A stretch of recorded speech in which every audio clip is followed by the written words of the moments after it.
নমস্কার, টুকিটাকি সিম্পল ওয়ার্ল্ডে তোমাদের অনেক অনেক ওয়েলকাম। তো আশা করছি তোমরা যে যেখানে আছো সবাই খুবই ভালো আছো, সুস্থ আছো, আর আমরাও ভালো আছি, সুস্থ আছি। তো ভিডিওটা অবশ্যই শেষ পর্যন্ত দেখো। তো দেখো, ভিখারির পকেট থেকে চুরি করছি। তো আমার কাছে টাকা নেই বলে আমি তোমার দাদা ভাইয়ের পকেট থেকে টাকা নিচ্ছিলাম। আর সকাল সকাল তোমাদের দেখাচ্ছিলাম চুরি করা কী করে করতে হয়। চুরি বিদ্যা বড় বিদ্যা, যদি না পড়ো ধরা। তো চোরের পকেটে দেখলাম যে না, কোনো কাজের নেই, আমার যেটুকু টাকা লাগবে সেটুকু টাকা ওর পকেটে নেই। তো ওর পকেটে যেটা আছে একটা নোট আছে আর কটা খুচরো আছে। অত কম খুচরোও আমার লাগবে না, আর অত বেশি বড় নোটও আমার লাগবে না, তার মাঝামাঝি লাগবে, তো সেটাও নেই।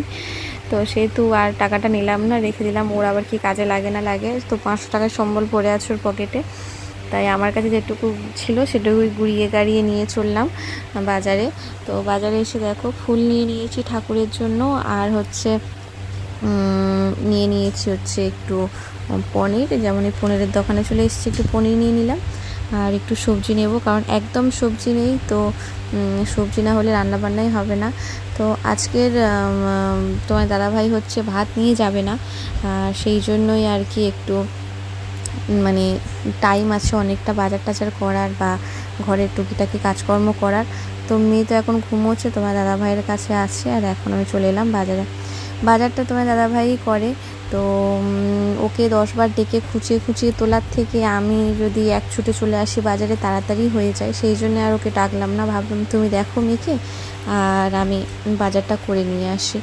তো এই যে সব সবজি টবজি লাগবে নিয়ে নিচ্ছি। আর আমি নিলে আমি আমার যেটুকু লাগবে সেটুকু নিতে পারি, কিন্তু তোমার দাদাভাইকে পাঠালেও 14 বার ফোন করবে, এটা ওটা নেবো, সেটা নেবো, হ্যানা নেবো, ত্যানা নেবো, কত রকম। তো ওই জন্য ভাবলাম যে না, আমি যাই করে। এই যে দেখো, টুকিটাকি যে সব সবজি টবজি লাগবে নিয়ে নেবো। আর ওদিকে গিয়ে মেয়েকে আবার তুলতে হবে, তাকে খাওয়াতে হবে, অনেক কাজকর্ম আছে। আর আজকের সব পরিষ্কার করব, গ্যাস ট্যাস যা আছে এত নোংরা হয়ে গেছে আর বলার নেই। তো সেই জন্য সেগুলো সব পরিষ্কার করতে হবে। তো যাই হোক, তোমরা কিন্তু ভিডিওটা অবশ্যই দেখতে থাকো। তো কি হয় না হয় সব কিছুই তোমায় দেখাবো সারাদিন। আর সারাদিন বলতে বেশি ভিডিও করতে পারবো না, যতটুকু পারি মেয়েকে নিয়ে ততটুকুই দেখাবো আর কি। আর এই যে দেখো, সকালবেলা মেয়েকে স্যালাড খাইয়ে দিচ্ছি, আর তার মুখটা দেখো এসে স্যালাড খাইয়ে দিলাম তুলে। আর এখন বাইরে হাঁটাহাঁটি করছে, এখন এনার্জি নিয়ে নিচ্ছে, ফ্রেশ এয়ারটা ওর মধ্যে নিয়ে নিচ্ছে, কিভাবে কি দুষ্টুমি করব, কিভাবে মাকে জ্বালাতন করব, এইসবই আর কি ও দেখছে। তো যাই হোক, ওকে ওর বাবার কাছে ট্রান্সফার করে দিয়ে চলে এসেছে, যে তুমি ওকে দেখো, আমি কাজকর্মটা সেরে নিই। তো এখন এই যে গ্যাসটা পরিষ্কার করতে এসেছি। আজকে শুধুমাত্র মাম্মামের জন্যই খাবার রান্না হবে, আর আমাদের তো রান্না হবে না আজকের। তো দাদাই বললাম যে ভাত নিয়ে যাবে না, যা একটু জল ঢালা ভাত রাত আছে, ওই আমি খেয়ে নেব। তো আমার আর ভালো লাগছে না কিছু করতে। তো একা হলে আর কি যাই হয়, একার জন্য কিছু করতে ভালো লাগে না। তো দুজনে থাকলে তাও কিছু একটা করে খেতে ইচ্ছা হয়, কিন্তু যাই হোক, একে তো রান্না ভাত নিয়ে যাবে না, আর তার উপর নিজের জন্য কিছু করতেও ইচ্ছে হচ্ছে না। কিন্তু এটা সব বাড়িতেই হয়, একা একা কিছু খেতে ইচ্ছা হয় না। যখন কেউ কিছু খাওয়া থাকে তো তখন একসাথে খেতে একটু ভালো লাগে আর কি। তো যাই হোক, সকাল থেকে তো এত কাজ আর বলার নেই। আর ওই যে বলে না, যার মেয়েরা সব পারে, যে রাধে সে চুলও বাঁধে। তো মেয়েদের ক্ষেত্রে সেটা সত্যিই খুবই প্রযোজ্য, কারণ আমি নিজের ক্ষেত্রেও থেকে দেখছি।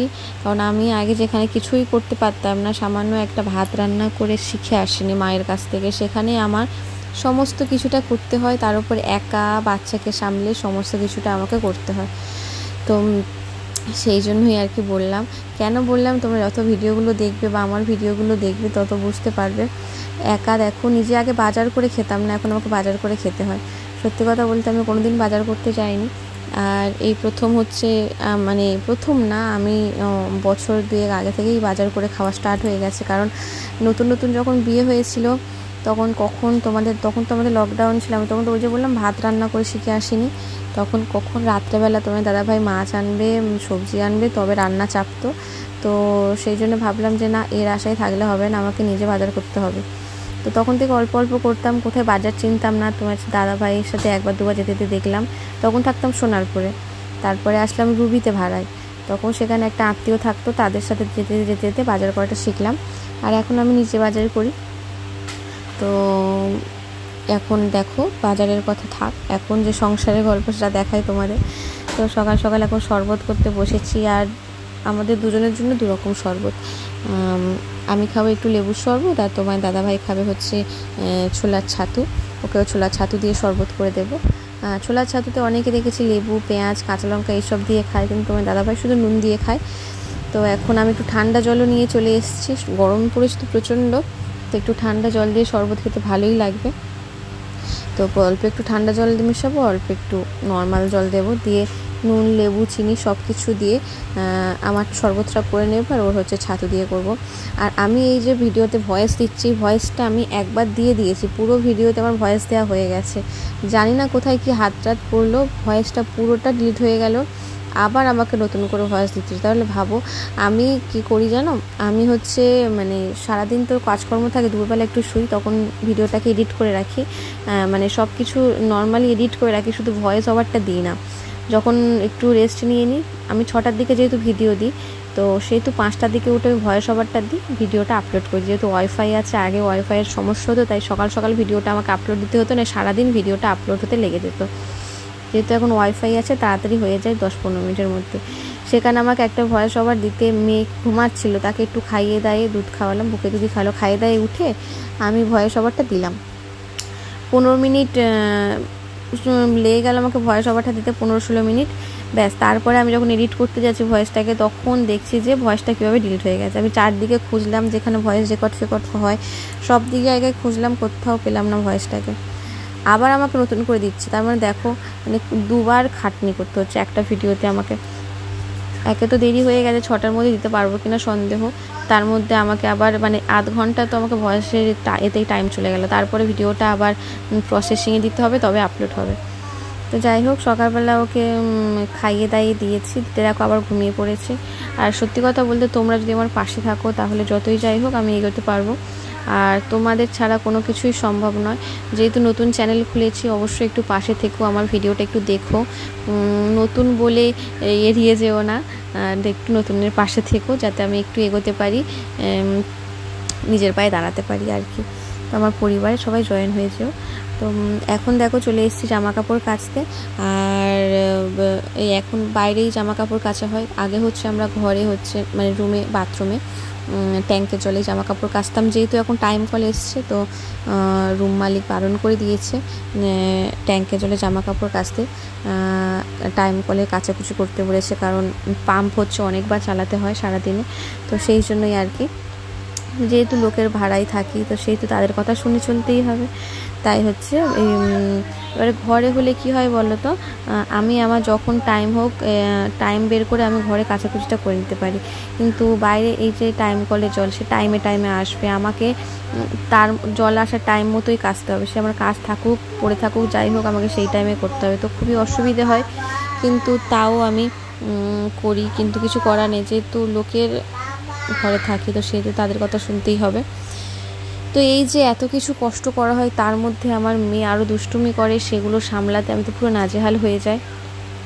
মানে মাদেরকে যুদ্ধ করতে হয় রীতিমতো। যুদ্ধ মানে সকালে ঘুম থেকে ওঠা থেকে রাতে ঘুমোতে যাওয়ার আগে পর্যন্ত লিটারেলি যুদ্ধ করতে হয়। মানে আমরা হচ্ছে একটা যুদ্ধক্ষেত্রে বাস করছি ওদেরকে নিয়ে। সকালবেলা উঠবো, একদম ঢাল তরোয়াল নিয়ে রেডি হয়ে যেতে হবে, আর সন্ধ্যায় সেটা রাত্রে ঘুমোতে যাওয়ার আগে তবে শেষ হবে সেই যুদ্ধ। তো যারা মা তারা জানে যে এই যুদ্ধটা কত কষ্টের যুদ্ধ। এই সৈনিক মানে এমনি হলে, যুদ্ধ হলে একবারেই মরে যায়, এটা হচ্ছে তিলে তিলে মরতে মরতে শেষ হয়ে যাব। তো জামা কাপড়গুলো কেচে নিই। আর আমার মেয়ে জামা কাপড় কাচা মানে বমি কাচা, ও হচ্ছে একটুখানি খাই আর তার ডবল বমি করে, তো সেগুলো কাচতেই আমার দিন চলে যায়। রোজ জামা কাপড় কাচতে হয়, যে একদিন একটু রেস্টে থাকবো, জামা কাপড় কাচবো না, মানে হবে না, রোজ কাচাকুচি আমার লেগেই থাকে। তো এই যে দেখো, আর সে তো এখন ঘুমোচ্ছে, কাচাকুচি করতে কখন উঠে পড়বে তার ঠিক নেই। আর বিছানার চাদর তো আমাকে রোজ কাচতে হয়, রোজ আমি একটা করে বিছানার চাদর তুলি, রাত্রেবেলা করে, সকালে সেটাকে কেচে দিই, আবার রাত্রেবেলা নতুন যে চাদরটা থাকে সেটা পরের দিন সারাদিন চলে। এই করে করেই আর কি দিন চলছে আমার। আর এখন দেখো স্নান টান করে নিয়েছি জামা কাপড় কেচে, তারপরে এখন আমি জল ভরে নিচ্ছি ফ্রিজে রাখবো বলে। ওই যে একটু ঠান্ডা জল খাই গরমের জন্য, সেই জন্য ফ্রিজের জলটা তো ভরে রাখতে হবে না। আর তোমাদের দাদাভাইও একটু ডিউটি থেকে আসে, তো সব কষ্ট হয়, সাইকেল চালিয়ে আসে, অনেকটা রাস্তা 15-20 মিনিটের মধ্যে সাইকেল চালিয়ে আসে, সকালবেলা যায় আসে কটা টাকা বাঁচানোর জন্য শুধুমাত্র। আর সত্যি কথা বলতে খুবই কষ্ট হয়, যারা ভাড়া ঘরে থাকো তারা জানো। তো সেই জন্যই আর কি চাইছি নিজের পায়ে নিজে কিছু করার। তো আমার এর আগে না আমি অনেক চেষ্টা করছি ভিডিও করার জন্য, টাইমলি ভিডিও দিতে পারিনি বলে সেসব চ্যানেল আমার চলেনি। তো আমি চেষ্টা করছি, এই আমার লাস্ট, এই আমার ফার্স্ট, আমি এরপরে আর কোনো চ্যানেল খুলবো না, এটাই আমার শেষ। তো সেই নিয়েই যত দেরি হোক যাই হোক আমি রোজ ভিডিও দেওয়ার চেষ্টা করব। তো সেই আর মনোবল নিয়ে আর কি নেমেছি। তো সেহেতু তোমরা আমার পাশে থেকো, যাতে একটু সুস্থ জীবন, ভালো স্বাভাবিক জীবনকে যাপন করতে পারি। তো যাই হোক, এখানে দেখো আমি এই যে বললাম আমার শিব ঠাকুর ভেঙে দিয়েছে মাম্মাম, আর শিব ঠাকুর ভেঙে দেওয়ার ভিডিওটা আগের ব্লগে আজও ভেঙে দিয়েছিল। তো যারা এই বদমাইশিটা দেখতে চাও অবশ্যই আমার চ্যানেলে ভিজিট করে আসতে পারো, আমার চ্যানেলে ভিডিওটা দেওয়া আছে।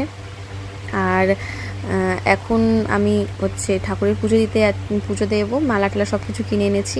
আর মালা কিনতে গিয়ে যিনি মালা দেয় তিনি বলে কী রে তুই আজকে কই, উনি জানে আমি কী মালা নিই আর কি, বলছে বলে কী রে তুই কই আজকে আকন্দ ফুলের মালা নিলি না? আমি না গো, আকন্দ ফুলের মালা দিতে হবে না। বলে কেন? তাহলে আমার মেয়ে হচ্ছে শিব ঠাকুর ভেঙে দিয়েছে।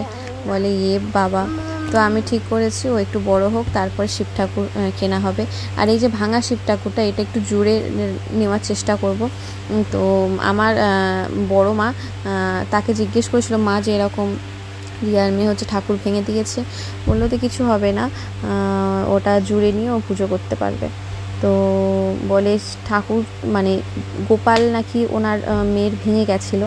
তো জিজ্ঞেস করতে বলে গোপাল শুধু তোমার ছেলের মতো, তার যদি একটা হাত, তোমার ছেলে যদি একটা হাত ভেঙে যায় তুমি কি তাকে ফেলে দেবে? তা তো নয়। তো সেহেতু তুমি ওকে ভালো করে জুড়ে নিয়ে আবার পুজো করো। তো সেই জন্য আমি দেখছি শিব ঠাকুরটাকে ভালো করে জুড়ে নিয়ে পুজো করবো। তারপর ও যখন বড় হবে তখন একটা ভালো থেকে শিব ঠাকুরে একটা সাপ টাপ যেগুলো থাকে না, একটা সাপ দিয়ে বা এটে দিয়ে সেগুলো তখন একটু ভালো করে কেনার চেষ্টা করবো, কারণ তখন তো আর ভাঙাভুঙি করবে না, এখন তো সব কিছু ধরেই টানাটানি করে। মাঝে মাঝে লক্ষ্মী ঠাকুরের মালা ধরে টানাটানি করে, আমার তো ভয় হয় কোনো দিন না লক্ষ্মী ঠাকুরটাকেই মুখভাবে ফেলে দেয়। তো যাই হোক, এখন মেয়ে স্নান টান করিয়ে দিয়েছি, আর এবার ওকে খাওয়াবো। আর এখন হচ্ছে ও টিভি দেখছে, আর টিভিতে একটা জিনিস ওর পছন্দ নয়, 14 বার খালি পাল্টে দিতে হবে, একটাতেই ওর মন ভরে না। ফোন দিলে না বড্ড ফোনে হাত দিয়ে ফোনে বড্ড ঘাঁটাঘাঁটি করে, ওই জন্য ফোনটাকে ওকে আমি একদম দিই না তেমন। টিভিতে কার্টুন যতটুকু টাইম দেখে তো দেখে, নাহলে ও খেলাধুলা করে, ও তো বায়না করে না। তো খাওয়ার সময় একটু দিই, আর না হলেও সারাক্ষণ খেলাধুলা করে একা একা। আর এই যে এখনও স্নান টান করি, এখন রেডি করানোর পালা। আর সবই ঠিক আছে, টিপ পড়াতে গেলেই হচ্ছে ঝামেলা। টিপ পড়াবো তো ও কী করবে, টিপটা প্রথমে ভদ্রভাবে পরে নিয়ে মুখটুক কজলে তুলে দেবে। যদিও বা টিপটা ভদ্রভাবে পড়লো, পাউডার দেওয়ার সময় তখন আবার ঝামেলা, পাউডার দিতে যাব তখন পাউডার চোখে মুখটুক ঘোরাবে, চোখে টোকে পড়বে, তখন আবার সেটা কজলা কজলি করে তুলে দেবে, মানে এই হচ্ছে কাণ্ড হয়। তো যাই হোক, টিপটা অনেক নাচনাচি করে পড়ালাম, মানে সারাদিন আমাকে এই করতে হয়। দেখো শুধু মেয়েকে নিয়ে আমি পাগল হয়ে যাচ্ছি। অনেকে বলে মেয়েকে নিয়ে কি এমন কাজ, একা একা খাবে দাবে আর মেয়েকে দেখবে, দেখো কি কাজ। আমি বিয়ের পরে কত সুন্দর গোলুমলু ছিলাম। আমার মেয়ে হওয়ার সময় তখন আমি প্রায় 70-এর কাছাকাছি ওজন হয়ে গেছিলো, সেখান থেকে আমার নেমে এসছে কত 52 না 53-তে। তাহলে এতটা যে আমি নেমে ওজন কমে গেছে, মানে তার দায়টা কার? তার দায়টা নিশ্চয়ই আমি একা একা মেয়েকে নিয়ে খুব সুন্দর সুখে শান্তিতে একেবারে খাই দাই করে একেবারে দুধে ভাতে নেই। দুধে ভাতে মানে খাওয়া দাওয়ার তো আমার টাইমই থাকে না, মেয়েকে খাওয়াতে গিয়ে আমার নিজেরই খাওয়ার টাইম থাকে না। আমি সকালবেলা ওই যদি একটু ওই খেলাম, মানে যেমন দেখলে শরবত খেলাম, এখনও পর্যন্ত কিছু খাইনি। এবারে আমি দুপুরবেলা খাবো হচ্ছে কিছু, তারপর হচ্ছে সন্ধ্যাবেলা কিছু খেলাম তো খেলাম, নাহলে খাবো সেই রাত্রেবেলা কিছু। এদিকে দেখো কাজ বাড়িয়ে দিয়েছে কেমন, দেখো আমি সকাল থেকে উঠে কাজে পাগল হয়ে যাচ্ছি কাজ করতে করতে। আর একজন দেখো সবে মাত্র পুজো দিলাম, তোমরা তো দেখলে আমি সবে পুজো দিলাম, সেই ঠাকুরের কাছ থেকে ফুলগুলো তুলে তুলে এনে এখানে কুঁচে পুরো ছাড়িয়েছে। দেখো তাহলে মানুষের কীরকম মাথাটা গরম হয়। তো যাই হোক, ভিডিওটা শেষের পথে, আশা করছি তোমাদের ভিডিওটা ভালো লেগেছে, আমার মেয়ের আর আমার ভিডিওটা। তো দুপুরবেলা দেখো কিছুই তেমন পাওয়া যায়নি, তাই এইসব ভাজাভুজি করে নিয়েছি আর একটু পান্তা খেয়ে নিচ্ছি। জল ঢালা ভাত ছিল যে বললাম না অনেকটা, তাই খেয়ে নিলাম। তো বৃষ্টি হচ্ছে দেখে দেখো বিড়ালটা কেমন আমাদের জানালায় চুপ করে আছে। তো ওরকম চুপ করে থাকুক, আর আজকের ভিডিওটা এখানেই শেষ করে দিচ্ছি। ভালো লাগলে অবশ্যই লাইক করে দিও, আর সাবস্ক্রাইব করে অন্তত আমাদের পাশে থেকো, যাতে আমরা আরও এগিয়ে যেতে পারি।